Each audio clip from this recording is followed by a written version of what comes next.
व्यासपीठावर उपस्थित महाराष्ट्राचे लाडके मुख्यमंत्री माननीय श्री देवेंद्रजी फडणवीस साहेब आणि सर्व मान्यवर, त्याचप्रमाणे समोर उपस्थित सर्व रामभक्तांना माझा सादर जय श्रीराम। आजच्या कार्यक्रमाचे 3 सुंदर योग जुळून आलेले आहेत। एक म्हणजे राम जन्माच्या पूर्वसंध्येला हा कार्यक्रम होत आहे, दुसरा म्हणजे गीत रामायणाला यंदा 70 वर्षे पूर्ण झाली आहेत, तिसरा म्हणजे समूह स्वरात स्त्रियांनी गायलेले गीत रामायण, सखी गीत रामायण आणि आपण सर्वांना मोठ्या थाटामाटात सादर केलेले सीता स्वयंवर। त्यामुळेच रामनवमीची पूर्वसंध्या, गीत रामायणाची 70 वर्ष आणि सखी गीत रामायण अशा रामनवमीच्या त्रिवेणी संगमावर आजचा कार्यक्रम संपन्न होत आहे। जाणकार विद्वान असं सांगतात की श्रीरामाच्या आयुष्यातून आपण खूप काही घेऊ शकतो। रामाची वेगवेगळी रूपे आहेत, धनुष्यधरी राम, मर्यादा पुरुषोत्तम राम, एकपतिव्रत राम, सहनशील व धैर्यशील राम, दयाळू राम, आदर्श पुत्र राम, आदर्श भाऊ राम, आदर्श पती राम, आदर्श व्यवस्थापक राम आणि आदर्श मित्र राम। आकाशाचा रंग ऋतूंप्रमाणे बदलत जातो, पण त्याचा मूळचा निळा रंग मात्र कायम तसाच राहतो। तसेच प्रभू रामचंद्रांच्या आयुष्यात अनेक प्रसंग आले, परंतु प्रत्येक प्रसंगात त्यांचा मूळचा सज्जनपणा मात्र कायम राहिला।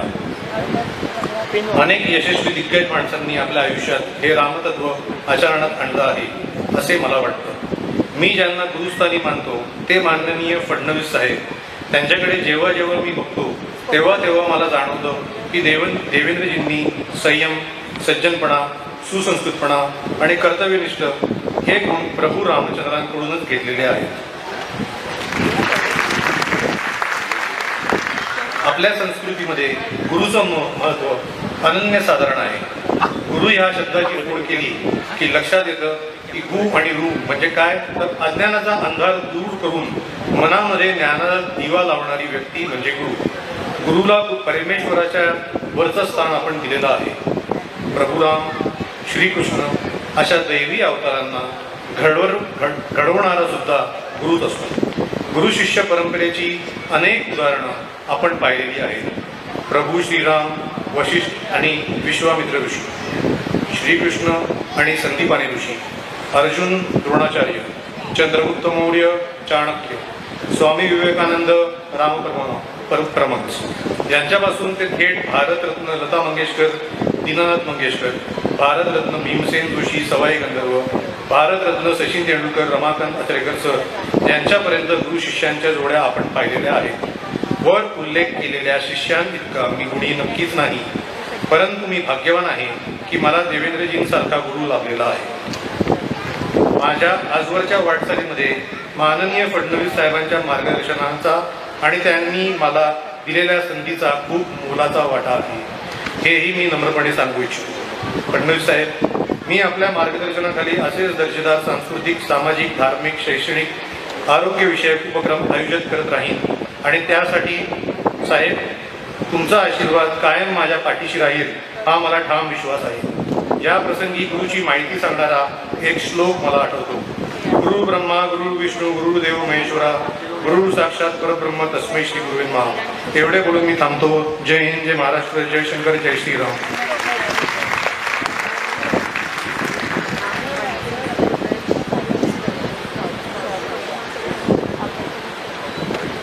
यानंतर मी मान्यवरांना व्यासपीठावर यायची विनंती करतो। सर्वप्रथम मिरजींना विनंती करतो आपण मान्यवरांना घेऊन व्यासपीठावर येणार। कुलकर्णी, आमदार भीमरावजी तापकीर, आमदार हेमंत रासने या मान्यवरांनी कृपया व्यासपीठावरती यावं अशी विनंती।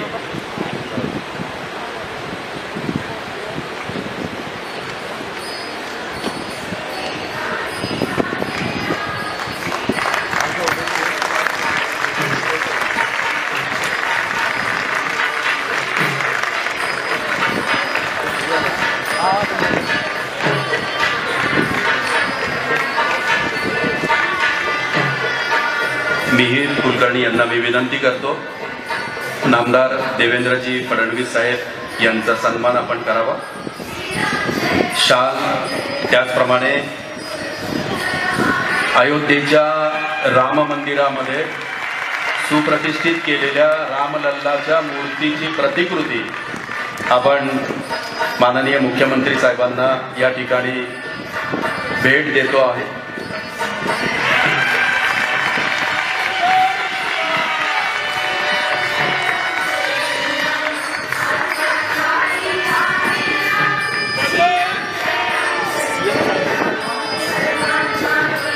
धन्यवाद. यानंतर सौ मीना कुलकर्णी यांना मी विनंती करतो, आपण खासदार माननीय डॉक्टर मेधा कुलकर्णी यांचा सन्मान करावा.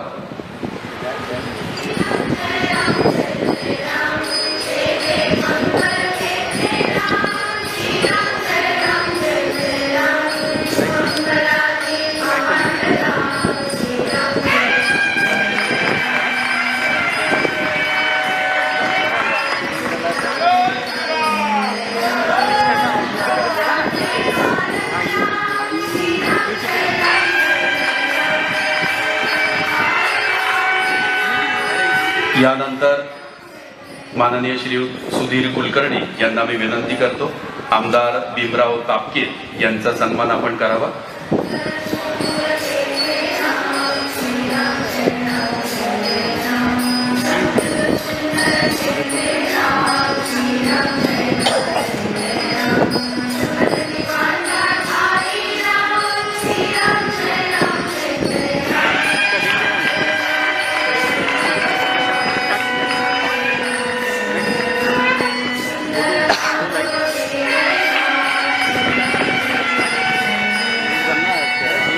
यानंतर प्रसिद्ध वास्तुशास्त्र तज्ञ पंडित शिवकुमार श्री यांना मी विनंती करतो, आपण माननीय आमदार हेमंतजी रासने यांचा सन्मान करावा.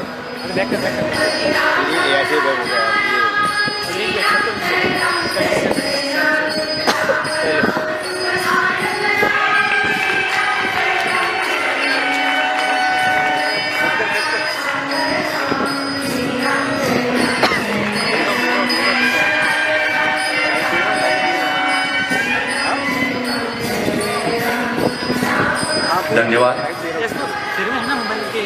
सर्व मान्यवरांना मी पहिल्या रांगेत स्थानापन्न होण्याची विनंती करतो आणि महाराष्ट्र राज्याचे लाडके मुख्यमंत्री नामदार देवेंद्रजी फडणवीस साहेब यांना मनोगत व्यक्त करण्यासाठी आमंत्रित करतो.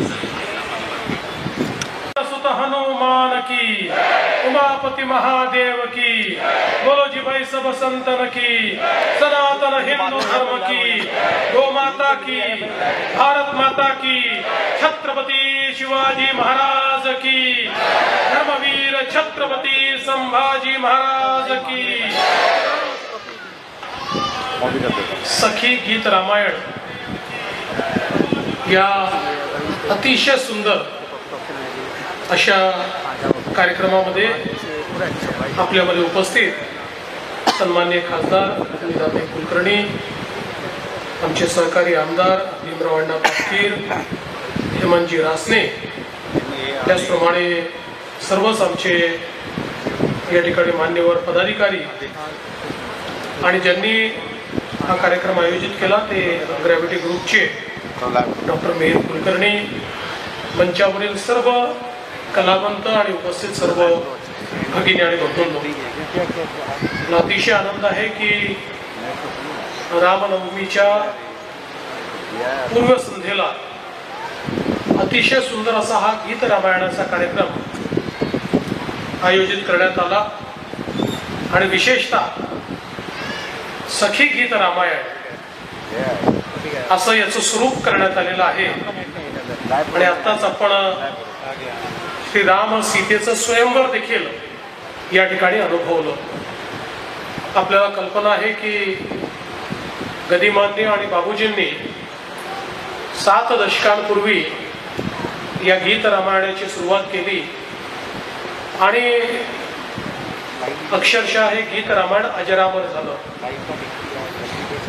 गदिमांना तर या गीत रामायणामुळे आधुनिक वाल्मिकींची उपमा मिळाली आणि बाबूजींनी त्याला अशा प्रकारे आपल्या पुढे आणलं की आजही जेव्हा आपण गीत रामायण ऐकतो त्यावेळी रामायणातले सर्व प्रसंग हे आपल्या समोर पूर्णपणे जिवंत होतात. याच्यामध्ये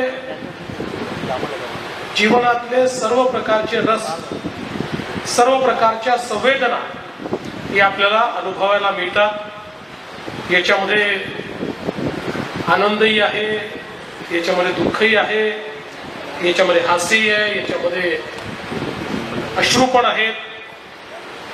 आणि एक प्रकारे जी काही रामायणातल्या विविध भावना आहेत त्या सर्व भावनांची अनुभूती गीत रामायणाच्या माध्यमातून आपल्या सर्वांना मिळते। आपण प्रभू श्रीरामांना युगपुरुष म्हणतो। आपण आपल्या संस्कृतीमध्ये त्यांचं एक अनन्यसाधारण महत्त्व मानतो। याचं कारण जीवनातले मूल्य काय असले पाहिजे हे आपल्याला जर कोणी शिकवलं असेल तर ते प्रभू श्रीरामांनी शिकवलं। ज्यावेळी वनवासाला जायला सांगितलं, एकही मिनिटाचा विचार न करता वनवासाला ते गेले। ज्यावेळी लढण्याची वेळ आली त्यावेळी लढले। राज्यकारभार चालवत असताना ज्या मूल्यांची स्थापना करण्याची आवश्यकता होती ती मूल्य त्यांनी स्थापित करून दाखवली। पण यात सगळ्यात महत्वाचं जर काही असेल तर प्रभू श्रीरामांनी, आपण सगळे त्यांना ईश्वराचं स्वरूप मानतो, ते ईश्वर होते तर कदाचित आपल्या ईश्वरीय शक्तीने ते रावणाचा निपात करू शकले असते, रावणाला पराभूत आणि पराजित करू शकले असते। कारण त्या काळामध्ये रावणाची असुरी शक्ती ही विश्वातली सगळ्यात मोठी शक्ती मानली गेली। पण प्रभू श्रीरामांनी आपल्या ईश्वरीय शक्तीचा त्या ठिकाणी उपयोग केलेला दिसत नाही, तर समाजातल्या सामान्य लोकांना एकत्रित करून नर वानर पशु पक्षी सगळ्यांना एकत्रित करून सगळ्यांचं पौरुष जागृत करून त्यांच्या माध्यमातून रावणाचा निपात घडवल्याचं आपल्याला पाहायला मिळतं। म्हणजे प्रभू श्रीरामांनी आपल्याला हे सांगितलं की असुरी शक्ती कितीही मोठी असली तरीही ज्यावेळी सज्जन शक्ती एकत्रित येते आणि सत्याच्या बाजूला ती उभी राहते त्यावेळी सामान्य लोकही असामान्य काम करतात आणि या असुरी शक्तीचा निपात करू शकतात। आणि म्हणूनच सामान्यातल्या सामान्य माणसाला प्रभू श्रीरामांनी हाच संदेश दिला आहे की असुरी शक्तीच्या विरुद्ध लढण्याकरता केवळ शक्तीची आवश्यकता नाहीये तर सत्याची आवश्यकता आहे। आणि म्हणूनच जी उच्च जीवन मूल्य आपल्याला प्रभू श्रीरामांनी दिली त्या उच्च जीवन मूल्यांवर जगण्याचा प्रयत्न आपण करतो आणि त्याचंच भान आपल्याला राहावं याकरता खरं म्हणजे गीत रामायणाची अतिशय सुंदर अशा प्रकारची रचना करण्यात आली आहे। मी मंचावरच्या सर्व आमच्या कलावंतांचं मनापासून अभिनंदन करतो की अतिशय सुरेल सुंदर अशा पद्धतीनं गीत रामायण आपण सादर करता आहात। वाद्यवृंद अतिशय सुंदर त्याला साथ देतो आहे आणि त्यासोबत आता स्वयंवराचा जो प्रसंग आपल्या पुढे सादर झाला त्या सर्व आमच्या कलावंतांनी अतिशय भावपूर्ण अशा प्रकारे हा प्रसंग आपल्या समोर सादर केला। त्यांचंही मी मनापासून अभिनंदन करतो। आणि विशेषतः या ठिकाणी डॉक्टर मिहिर कुलकर्णी ज्यांनी ही संकल्पना मांडली, याचं आयोजन केलं आणि इतका सुंदर आणि सुरेख अशा प्रकारचा कार्यक्रम आपल्या पुढे आणला त्याबद्दल डॉक्टर मिहिर कुलकर्णी यांचंही मी मनापासून अभिनंदन करतो। अशाच प्रकारे चांगले कार्यक्रम हे त्यांच्या ग्रॅव्हिटी ग्रुपच्या माध्यमातून आपल्या सर्वांपुढे येत राहावेत अशा प्रकारच्या शुभेच्छा देतो। आणि या चांगल्या कार्यक्रमाला आपण मला बोलवलं आणि मला देखील या सुंदर अशा गायनाची अनुभूती घेण्याची संधी दिली त्याबद्दल तुमचे मनापासून आभार मानून माझे 2 शब्द संपवतो। धन्यवाद। जय हिंद।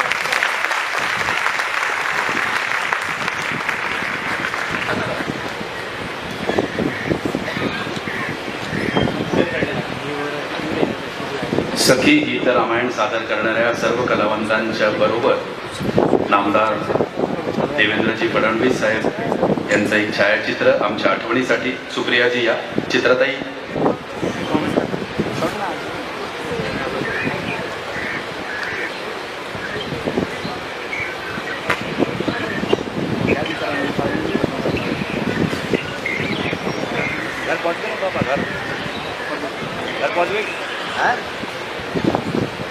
सखी गीत रामायण या कार्यक्रमामध्ये नृत्य कलावंत देखील 1 मिनिट लगेच या. आपल्या संस्कृतीमध्ये अष्टमहासिद्धी कल्पिलेल्या आहेत. इशिता, वशिता, प्राप्ती, प्राकाम्या, आणिमा, महिमा, लघिमा, गरिमा. मराठी रसिकाला त्याच्या सद्भाग्याने लाभलेली 9वी महासिद्धी म्हणजे ग दी मा. गजानन दिगंबर माडगुळकर.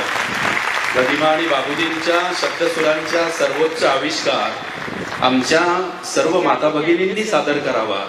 त्याला जोड सुरेल वाद्यवृंदाची असावी. डॉक्टर नरेंद्र चिपळूणकरांनी त्याचं वाद्यवृंद संयोजन करावं. सुप्रियाताईंनी सुंदर निरूपण करावं. चित्राताईंनी त्याची निर्मिती करावी आणि त्याला दाद दस्तूर खुद्द माननीय मुख्यमंत्री साहेबांनी द्यावी. यापेक्षा वेगळा दुग्ध शर्करा योग काय असू शकतो रसिको.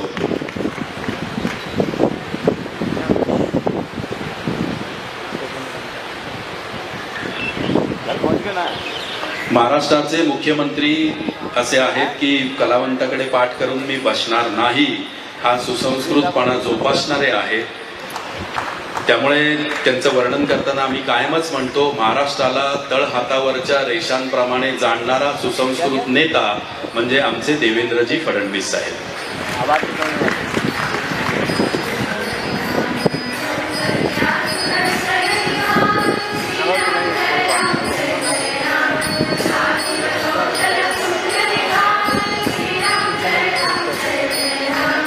छोटे लवकुश कुठे गेले.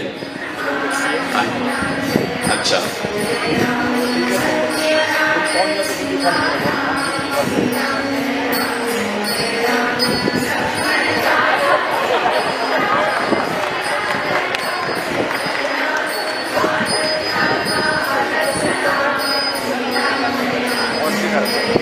हो, काय गोड वानर सेना आमची. क्या बात.